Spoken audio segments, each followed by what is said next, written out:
जो सबसे बड़ा एसोसिएशन है, भारत का सबसे पुराना 1942 का एसोसिएशन है, और एक पीएमसी प्रोजेक्ट मैनेजमेंट कंसल्टेंट और डेवलपर मिस्टर अकबर जीवानी मौजूद है, जो आए दिन महाड़ा वगैरह पे काफी अवेयर कर रहे हैं, एजुकेट कर रहे हैं और काफी सारे कंसल्टिंग कर रहे हैं, प्रोजेक्ट कर रहे हैं। और तीसरे हमारे सीए शैलेश गेड़िया साहब, जो बीजेपी प्रोफेशनल सेल के प्रेसिडेंट तो है, लेकिन बहुत सारे रियल एस्टेट और स्टेक होल्डर को बेनिफिट उस तरह का काम कर सकते हैं। तीनों से बात करेंगे कि क्या कंस्ट्रक्शन फील्ड, सबसे पहला सवाल, जैसे इस तरह के जो कार्यक्रम कॉन्क्लेव होते हैं उससे बहुत सारे निचोड़ निकलते हैं, और एक निचोड़ निकल के जाता है, सरकार का मैसेज पूछता है कि ये चीज होनी चाहिए, है ना।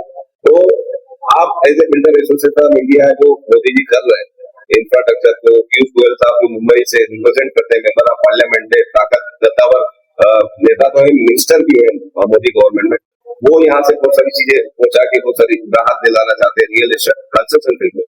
सर, अभी जो राहत हुई है वो आपकी क्या डिमांड है कि वो चीजें हो कंस्ट्रक्शन फील्ड में? देखिए, जैसा आप बता रहे हैं विकसित भारत, ये बोलने में और सुनने में बहुत अच्छा लग रहा है, और हर भारतीय की ये महत्वाकांक्षा हो सकती है कि नेचुरली हमारा देश भी उन एडवांस कंट्री के इक्वल हो जो आज इस वर्ल्ड को रूल कर रहे हैं, like USA, Europe, Japan, Korea. लेकिन ये मेरा एक ऑब्जर्वेशन है, मैं 45-46 साल से इंडस्ट्री में हूँ, कि हमारे यहाँ सेम कंस्ट्रक्शन जब मैंने विजिट किया सिंगापुर में, जब मैंने विजिट किया चाइना में, तो कंस्ट्रक्शन तो कंस्ट्रक्शन है, लेकिन उनकी मेथोडोलॉजी और हमारी मेथोडोलॉजी में कहीं न कहीं फर्क है, और पूरे मैटर को अप्रोच करने में डिफरेंस है, और वही डिफरेंस उनको ज्यादा उन्नति दे रहा है और हम किसी एक पर्टिकुलर लेवल तक ही उन्नति कर पा रहे हैं। तो मुझे पहला ये कहना है कि ये एडमिनिस्ट्रेटिव चेंज करने की बहुत ज्यादा आवश्यकता है।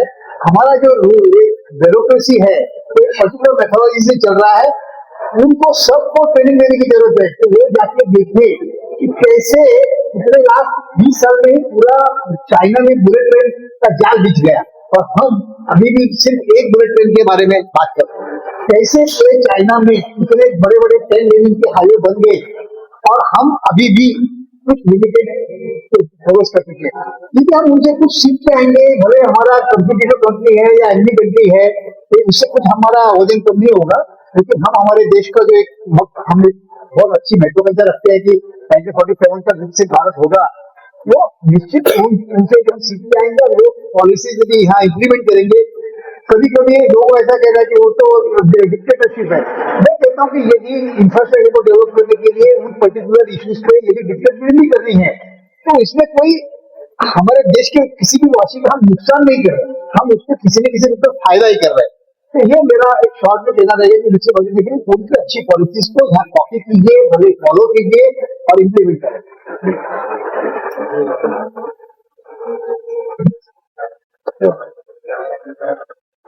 तो देखा आपने आनंद गुप्ता जी का, जो रिप्रेजेंट करते हैं बिल्डर एसोसिएशन ऑफ इंडिया को, इसमें लाखों मेंबर्स है पूरे भारत भर में। उनका सीधा कहना है कि जो यहाँ के जो ब्यूरोक्रेट्स, जो कंस्ट्रक्शन फील्ड हो, इंफ्रास्ट्रक्चर हो, रियल एस्टेट हो, उनका नाता होता है उन रियल ब्यूरोक्रेट से डायरेक्टली।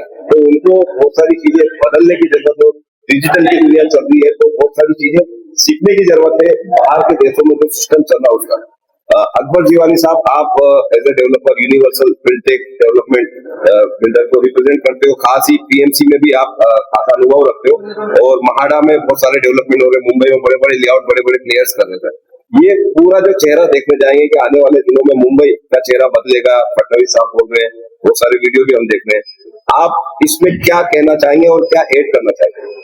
तो देखिए, जैसे कि हम कहते हैं कि Mumbai is heading for a concrete jungle. हर एक को अभी रीडेवलपमेंट करना है, specially the housing societies. Government का काफी इसमें बैकिंग है, नया पॉलिसी है, लेकिन चैलेंजेस जो है, तो जैसे कि अभी जितने घर रीडेवलपमेंट में जाते हैं उतना हमारे को रेंटल की भी जरूरत है, क्योंकि जाएगा कहाँ पर। तो that is a challenge, work force is a challenge. तो हमें करना चाहिए कि आज जो कॉन्क्लेव इधर है कंस्ट्रक्शन और इंफ्रास्ट्रक्चर को लेके, तो मैं कहूँगा जो हमारे हाथ में की लेटेस्ट टेक्नोलॉजीज है कंस्ट्रक्शन रिलेटेड, जैसे माई-वन टेक्नोलॉजी है, 3D प्रिंटिंग है, जैसे कि रिसेंटली सिडको में L&T is doing floor building in 96 days. तो हमें उस तरफ जरा ध्यान रखना चाहिए कि हम कैसे मैक्सिमम टेक्नोलॉजी यूज करके कम से कम टाइम में हम कंस्ट्रक्शन हम पूरा करें. जैसे कि हम कहेंगे कि artificial intelligence is already playing a major role in terms of planning also. जैसे कि बहुत सारे हमने अभी प्रोजेक्ट के पहले वीडियो थ्रू वॉक थ्रू बनाए through artificial intelligence because it saves times and energy. So digitization and technology and construction is going to be the key factor in getting maximum and at the earliest.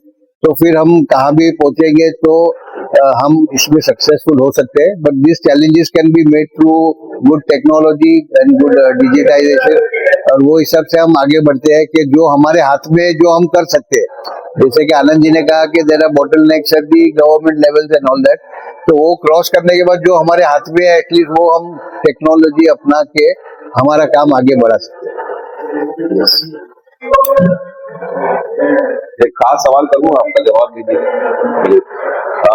तो technology की मदद से आप बहुत सारी चीजें कर सकते हो और आने वाले फील्ड में यदि ये सरकार और जो प्रोफेशनल्स है वो भी इसका इस्तेमाल करे तो वो बहुत ज्यादा डिजिटलाइजेशन हो सकता है और काम आसान हो सकता है. रियल एस्टेट, कंस्ट्रक्शन फील्ड, तमाम जो इंफ्रास्ट्रक्चर के प्रोजेक्ट है वो टाइम कम लग सकता है. हमारे साथ में मौजूद है सीए शैलेश गिडिया साहब के प्रेसिडेंट है बीजेपी प्रोफेशनल सेल्स है. सर, आपकी सरकार है, सवाल तो बनता है, सेंटर में हो, महाराष्ट्र में हो, हर जगह सरकार है और मोदी जी रिप्रेजेंट कर रहे हैं तो वो कहने की बात नहीं. बहुत सारी चीजें आपने भी अनुभव की है कि आप सेंटर में जब लेटर लिखते हैं कुछ इश्यूज को लेकर तो इम्पेक्ट होता है. प्रोफेशनल सेल्स है, प्रोफेशनल तो तमाम लोग जो है, जैसे आज सीआई वर्ल्ड कांक्लेव जो मैगजीन है वो हम हमेशा अवार्ड करती है मिनिस्टर विजय नायक के लीडरशिप में और काफी सारी चीजें यहाँ से इनपुट्स मिलती है जो इम्पेक्ट होता है. सर, जो इश्यूज है, जो बहुत सारे real estate, infrastructure, construction field के जेन्युइन जो इश्यूज है तो वो इश्यूज कैसे बीजेपी प्रोफेशनल सेल्स रिजॉल्व कर सकता है आगे जाकर. आप क्या मुद्दे उठाएंगे स्टेट गवर्नमेंट की और सेंटर गवर्नमेंट?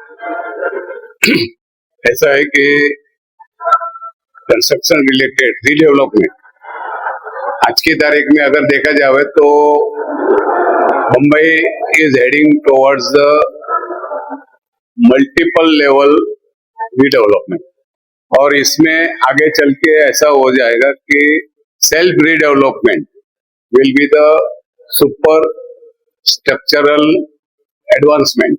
ये करना है तो इसमें सरकार ने भी कई सारी स्कीम्स अनाउंस किया है और सरकार प्रोएक्टिव है इसके ये सेल्फ डेवलपमेंट को बढ़ावा देने के लिए. और इसका फायदा लेते हुए ऐसा होएगा कि हर एक बिल्डिंग में जो आज बहुत सारी बिल्डिंग है कि जो रीडेवलपमेंट के लिए आवश्यक है लेकिन कई सारी उसमें या तो एफएसआई का प्रॉब्लम आता है, फंडिंग का प्रॉब्लम आता है और कुछ या तो बिल्डर की तरफ से कोई किसी को नॉन कोऑपरेशन या तो है. तो ये सभी का एक ही सॉल्यूशन हो जाता है कि सेल्फ रीडेवलपमेंट. और सेल्फ डेवलपमेंट के रीडेवलपमेंट के लिए सरकार ने स्पेशल अथॉरिटी भी बनाई जो कैबिनेट मंत्रालय के दर्जे का श्री प्रवीण दरेकर जी के अंडर में ये कमेटी भी बनाई गई है. और आगे चल के और इसके साथ में मेरा ऐसा सोच है कि साथ साथ में सोलर एनर्जी और ये अपना रेन वाटर हार्वेस्टिंग ये To be continued.